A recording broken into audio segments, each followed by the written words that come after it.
Oye, está toda la discusión de las candidaturas a las elecciones municipales, la alcaldía, están en plena negociación. Me estuve averiguando con el entorno de Helen Matei. Helen Matei tiene la disyuntiva hoy por hoy si va a candidata a alcaldesa por Providencia o si aborta esa misión y derechamente va por la candidatura presidencial. Tiene que decidir ahora su entorno. En su entorno, por un lado le dicen vaya a la candidatura por Providencia porque queda mucho tiempo todavía para una presidencial. Es muy riesgoso dedicarse solo a la presidencial, es exponerse también a críticas permanentes. Entonces, si usted es alcaldesa, se dedica a ser alcaldesa, tiene visibilidad, hace buenas políticas públicas. Así que mejor vaya como alcaldesa. Y del otro lado, en su misma entorno, son los que están en contra de que vaya, que le dicen, a ver, si la elección, por ejemplo, es muy reñida, le ponen un buen candidato o candidata ahí, y usted gana por poco, eso les polonea a la candidatura presidencial, y se pierde para qué decir. Y también le dicen en poco presentable que una persona que se postula alcaldesa de Providencia no sepa que no va a terminar su periodo porque se va a presentar a candidata presidencial. Del otro lado le responden, oye, pero si todos saben que es candidata presidencial, no le mienta a nadie, la gente que va a votar por ella vota por ella sabiendo que es candidata. Entonces en eso está. ¿Cuándo va a decidir Helen Matei? Estuve reporteando, me dicen que entre abril y mayo. Entre abril y mayo se va a saber si Helen Matei va o no a Providencia. Yo creo que un poquito antes, porque si no fuese a Providencia, me imagino que va a haber ahí competencia primaria, y para las primarias la inscripción es en abril de los candidatos. Entonces, ojo con eso. No tiene ni una incompatibilidad ser alcalde y candidato, ¿eh? Lo que sí es que cuando resulta, si gana la elección presidencial, automáticamente tiene que dejar de ser alcalde, obviamente, o alcaldesa en este caso. A esta hora de la mañana llegan las conversaciones que importan en Cuatro Cabezas. Bueno, estamos acá en el estudio con Matías Gómez, director del Laboratorio de Conversación Pública de la Universidad Central. ¿Cómo estás, Matías? Muy bien, ¿y tú, Quique? Todo bien, perfecto. Qué bueno. Oye, cuéntame, ¿qué es el Laboratorio de Conversación Pública? Bueno, el Laboratorio de Conversación Pública es una iniciativa que llevamos trabajando desde 2023, en la cual estamos preocupados de intentar entender cómo los distintos actores que participan de la conversación pública, de la opinión pública, interactúan entre sí y dan sus distintos puntos de vista. En esto nosotros tenemos dos focos principales, o más bien yo diría que tres focos principales. Por una parte nos interesa saber qué están conversando los medios de comunicación sobre los temas que son comunes, los temas que nos interesan, los temas que nosotros decimos que forman la opinión pública, y del otro lado nos interesa saber qué está conversando la ciudadanía más allá de lo que aparece en los medios de comunicación, y lo que nosotros hacemos es intentar investigar ambos lados y luego conectar. ¿Qué dijo la ciudadanía? ¿Qué dijeron los medios? ¿Cuáles son los puntos de encuentro? Y sobre todo, ¿cuáles son los puntos de desencuentro? Es decir, ¿dónde lo que conversa la ciudadanía, lo que le interesa a la ciudadanía, no está puesto en los medios de comunicación? ¿Ya? Claro. Y viceversa, ¿qué es lo que dicen los medios de comunicación que la ciudadanía no está conversando? Claro, entonces, está la vieja teoría de la agenda setting, claro, que al final que los medios te dicen no cómo pensar, sino sobre qué pensar, por la agenda pública que tienen. Entonces se pone un tema arriba y está durante mucho rato hablando de ese tema, y por el ciclo vital de las noticias que los periodistas manejamos, de repente, claro, siempre los políticos dicen, no te preocupes, si este problema que tenés dura 48 horas. Claro, claro. Ese es como desde luego, o sea, eso es lo que nos interesa, pero además lo que nosotros hemos estado como poniendo sobre la mesa, y desde luego siguiendo las teorías de la agenda setting, es que producto de la emergencia de las plataformas de redes sociales, digamos Facebook, Instagram, Twitter, lo que está pasando es que la agenda setting ha cambiado un poco. Es decir, ya no son los medios quienes solamente establecen lo que se habla, como no te dicen sobre qué hablar y, claro, cómo hablarlo, sino que hoy en día la ciudadanía es capaz de interactuar con los medios de comunicación, y en esa interacción se va produciendo la nueva agenda. Eso es lo que nos interesa a nosotros observar. Porque el periodismo ve redes sociales y muchas veces le atribuye a esa conversación en la red social, que no necesariamente es así, cierta importancia, cierta relevancia, porque se conversa mucho de eso, claro, y agarra ese tema y lo incorpora a su agenda de medio tradicional. Ajá, así es. Claro, porque antes era prácticamente una conversación endogámica entre los periodistas, que es importante o no. Hay un dicho súper bueno, porque típico periodista dice, oye, pero si todos están hablando de los incendios forestales, y había un periodista que decía, a ver, define todos. Claro, Porque no. todo es tu metro cuadrado. Desde luego, entonces, la gracia que tienen las plataformas de redes sociales, más allá de las cámaras de eco y las burbujas de filtro, que son como dos elementos que, vamos a decir, como segmentan la conversación, lo que nosotros hacemos es intentar hacer una observación multiplataforma. No solo nos interesa, por ejemplo, Twitter, también nos interesa Facebook, también nos interesa Instagram, y a través de la observación de esos tres plataformas de redes sociales, nosotros intentamos hacer una triangulación de lo que está conversando la gente, ¿no? O sea, por ejemplo, nosotros observamos de manera bien detallada qué es lo que se conversa, no solo en las páginas de los medios de comunicación en Facebook, sino que también nos interesan los grupos comunales de Facebook. O sea, por ejemplo, por inventar algo, grupos comunales de Arica, de Iquique, de Valdivia, de Valparaíso. Eso es lo interesante. ¿Ya? Lo interesante es que lo que nosotros hacemos es un seguimiento permanente, nosotros hacemos una etnografía digital, ese es el concepto que nosotros primero utilizamos. que nada, te quería preguntar, ¿hay mucho grupo comunitario en Facebook? Sí. O sea, ¿Facebook funciona como una junta de vecinos virtual o no? Sí, sí. De hecho, yo creo que últimamente hay una creencia de que Facebook ha perdido la relevancia socialmente, pero cuando tú observas las distintas encuestas, puedes observar que en las distintas muestras que se obtienen, alrededor del 50-60% de las personas declaran que siguen utilizando Facebook. Claro, porque a mí me decía una argentina que era jefa de contenido de Facebook, me decía, yo le dije, define las redes sociales. Me dice, mira, yo te lo definí así. Twitter es para los que se creen inteligentes, Instagram para los que se creen lindos y Facebook es la gente común y corriente. Claro, eso es lo interesante. Y sobre todo cuando tú tienes un contexto que pasamos de una votación voluntaria a una votación obligatoria, ir a Facebook, ir a Instagram, es mucho más rico para obtener información sobre lo que piensa la ciudadanía, sobre lo que conversa la ciudadanía de manera espontánea que en Twitter. Ya, ¿y cómo se organizan esas comunidades que mencionas tú en Facebook? Comunidad de zona tanto de Hualpén. Esa gente conversa en el entorno Facebook sobre temas comunitarios. Conversan, y con respeto. Sí. Ahí yo diría que hay distintos tipos de conversación. O sea, si tú, por ejemplo, vas a los grupos comunales, obviamente el motivo por el cual están conversando es un motivo para saber qué pasa en su comunidad. ¿Ya? Por ejemplo, yo soy de Valdivia y hay un grupo de Facebook de Valdivia que siempre están comentando qué pasa, por ejemplo, con las sirenas, qué pasa con qué está pasando en el centro, dónde están vendiendo esta cosa. ¿Y es gente que se conoce o no se conoce? Es gente que se conoce de manera lejana. Es decir, yo me meto a Facebook, veo como mi grupo, me meto a mi grupo comunal. Y encontré gente de Valdivia que tú conocías y gente que no. Y gente que conozco por otras personas. Ah, él es el amigo de.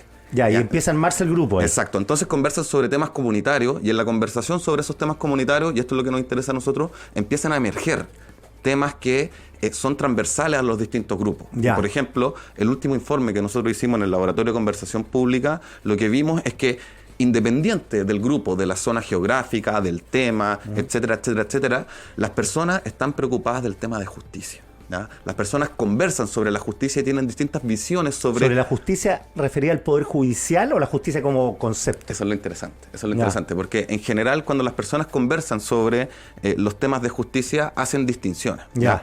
Ahí yo diría que sobre el Poder Judicial es la principal preocupación y en eso existen ciertas percepciones, ciertas opiniones y ciertas emociones en torno a cómo está funcionando la justicia en Chile. Y parece que son negativas, ¿o no? Sí, en general lo que uno logra observar es que existe un sentimiento bastante negativo hacia el Poder Judicial, pero tiene que ver también por cómo las personas interpretan el funcionamiento del mismo Poder Judicial. Por ejemplo, lo que uno logra observar es que cuando los jueces, por ejemplo, dejan libre o toman ciertas medidas a propósito de casos como importantes que la prensa logra como transmitir, las personas suelen como tener una noción que va, pero ¿por qué esta persona no está presa? No logran entender muy bien cómo funciona el procedimiento judicial y en general esperan más de lo que el Poder Judicial puede ofrecer formalmente, más allá de lo que las leyes pueden ofrecer. Sí, oye, hay un temón ahí, ¿sabes? Porque coincide con dos cuestiones que me han pasado esta semana. Vino Michelle, no me acuerdo el apellido, Michelle Figueroa, gracias Carla, de Chile Transparente, en la percepción de corrupción. Lo que más le llamó la atención a él, porque este es un estudio, el tema de la gente con la justicia. Claro. Que la justicia es lenta, que la justicia deja libre a los presos, que los jueces son laxos. Y después me comentaba alguien de una encuesta interna que anda circulando en grupos de élite que sobre corrupción. Y también hay poder judicial. Claro. O sea, de nuevo, sobre delincuencia. Delincuencia, ¿cuál es el principal culpable de esto? Nos dicen policía, curiosamente, no es la PDI, no es el gobierno, es la justicia.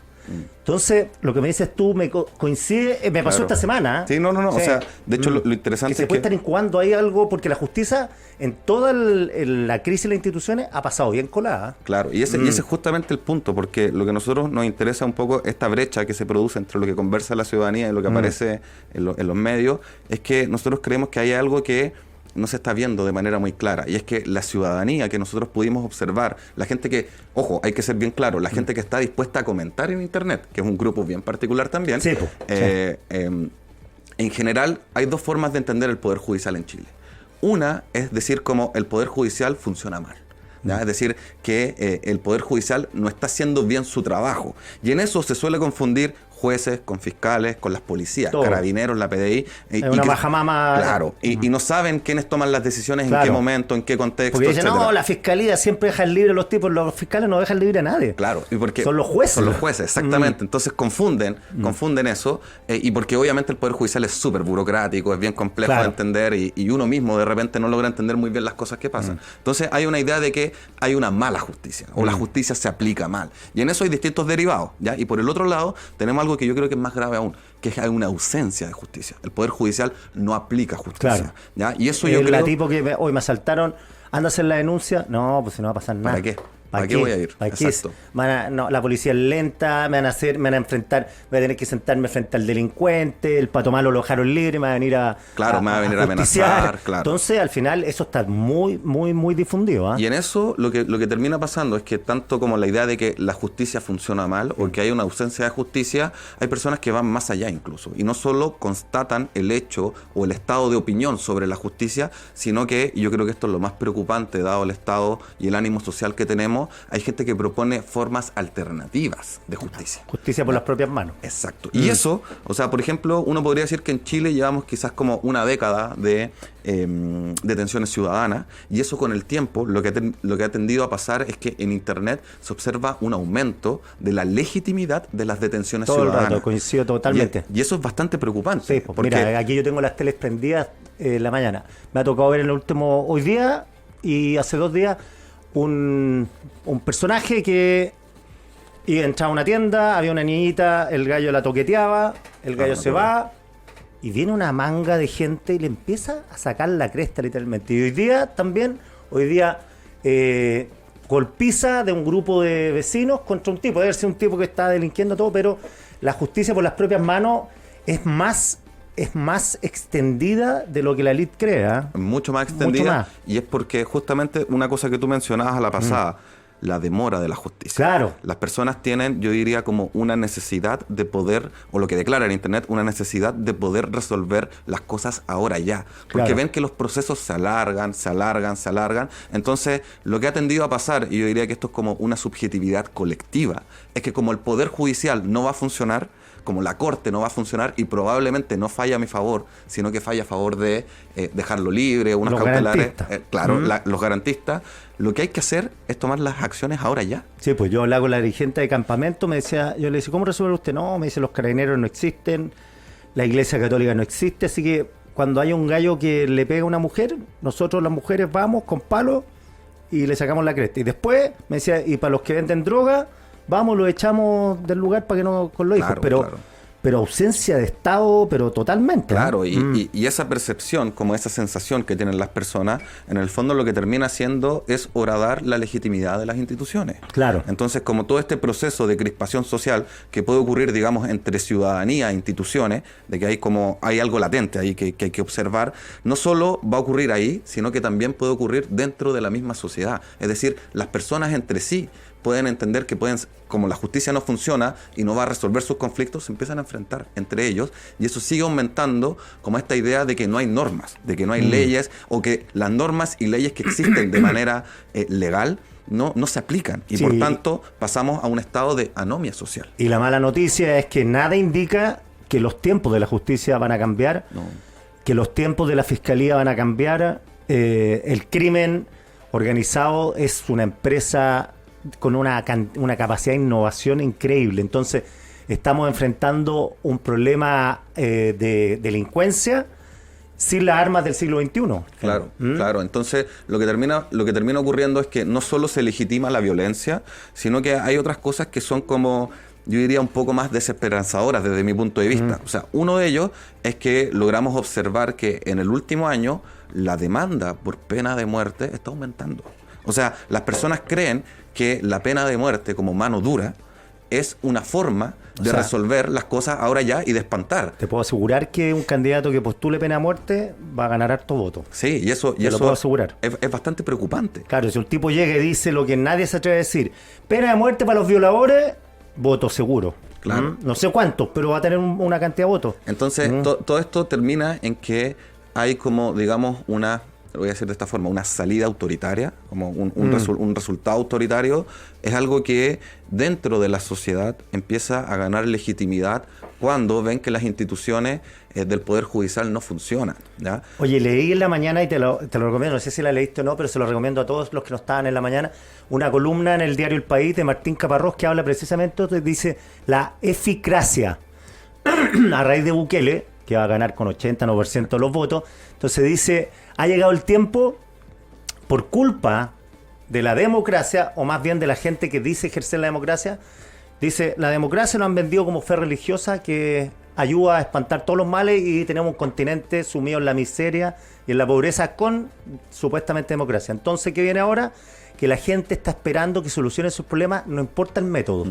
Entonces, Bukele le achuntó, ¿quieren todos los tipos presos? Preso. Si hay que matarlo, mátenlo, pero solucionemos el problema. El problema es que la democracia no está solucionando porque la democracia está lenta. Claro. Ahí hay un tema que hay que resolver.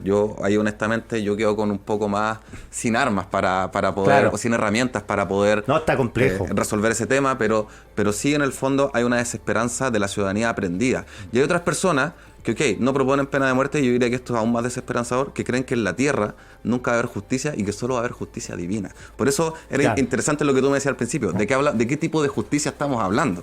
¿Ya? Entonces hay gente que aprende que el sistema no está funcionando y su esperanza la ponen en algo que va a estar después de la vida. Entonces, bien patético eso. Sí, no, y es un poco, yo diría que un poco triste, porque en el fondo no somos capaces de dar respuesta a las demandas de la ciudadanía que está interesada como en el problema de la justicia, ¿ya? Y dentro de la justicia, como te decía, volviendo un poco al inicio de la conversación, hay una justicia que es percibida como la mala justicia, ya la justicia que es mal aplicada, y sobre todo de que hay una justicia que está siendo aplicada dependiendo del sector social de las personas. Claro, si está todo eso extendido, el rico y pobre. Y eso es que, claro, está extendido y uno lo sabe en el día a día, pero lo que nosotros vemos es una intensificación de esa idea. O sea, por ejemplo, a mí me llama mucho la atención que este caso del vendedor, de la persona que murió en la cárcel de San Miguel por vender CDs pirata, ¿ya? Que es un caso que lleva más de una década, sigue apareciendo. Y aparece como un ejemplo súper patente de las diferencias y de las desigualdades que se producen en el trato de la justicia. Y entonces, las clases de ética van a seguir apareciendo 20 años. Es que ese es el otro punto. Y por el otro lado tienen las clases de ética. O por ejemplo, algo que llamaba la atención es que en los casos de corrupción como actuales o las denuncias de corrupción, sea como, digamos, caso Convenios, caso Maipú, etcétera, lo que las personas no entienden es por qué en un caso se van de arresto domiciliario y en el otro aparecen con grilletes y con un overol amarillo. Anda a explicar, tiene explicación, pero la gente quiere no entiende la explicación o no quiere entenderla. Es que es el punto, porque en el fondo, obviamente, el sistema judicial es un aparato burocrático muy grande, que tiene casos, o sea, que tiene como reglas y excepciones para cada caso. Entonces, en el fondo lo que hay que hacer es kafkiano en el mejor sentido de la palabra. Exacto. O sea, las personas se pierden en tribunales y pueden pasar 1 año, 2 años, 3 años, y aún así no están entendiendo. Entonces, ahí hay una necesidad de aprender a comunicar muy bien cómo funciona el Poder Judicial. Y yo creo que eso es una necesidad que hay que ir pensando y reflexionando mejor. Cómo el Poder Judicial puede comunicar que está haciendo de manera efectiva la aplicación de la justicia. Claro, y lo otro que aparece mucho es el tema de la plata. Claro. Que la plata no se pierde. Fíjate que entrevistamos al diputado Castro, que era el presidente de la Comisión Investigadora del caso Convenio. Entonces yo le pregunto, bueno, ¿y la plata? No, la plata no va a aparecer. La plata no va a aparecer, desapareció. Y le digo, y bueno, ¿y por qué no? Porque el ministerio, mira, un diputado, no, porque el Ministerio Público se va a demorar 10 años en investigar esta cuestión, la plata va a desaparecer. O sea, si el diputado piensa eso sobre las instituciones del Estado, imagínate la gente. No, es una desesperanza aprendida. Claro, completamente. Y eso es bien grave. Oye, Matías Gómez, súper interesante la conversación. ¿Esto está accesible en alguna parte del Sí, estudio? lo pueden encontrar en la página de la Universidad Central, Ya. ucentral.cl, y también pueden buscarlo en el Twitter del laboratorio, que es @lavconfpublica. Un poco complejo, pero es como Laboratorio de Conversación Pública. Lo pueden buscar en Twitter, y ahí está nuestro laboratorio. Y tenemos ahí como distintos tipos de estudios. Este es el segundo informe que sacamos, y hacemos otras cosas más, y por si les interesa seguir nuestro trabajo. Perfecto. 1.000.000 de gracias. Muchas gracias a ti.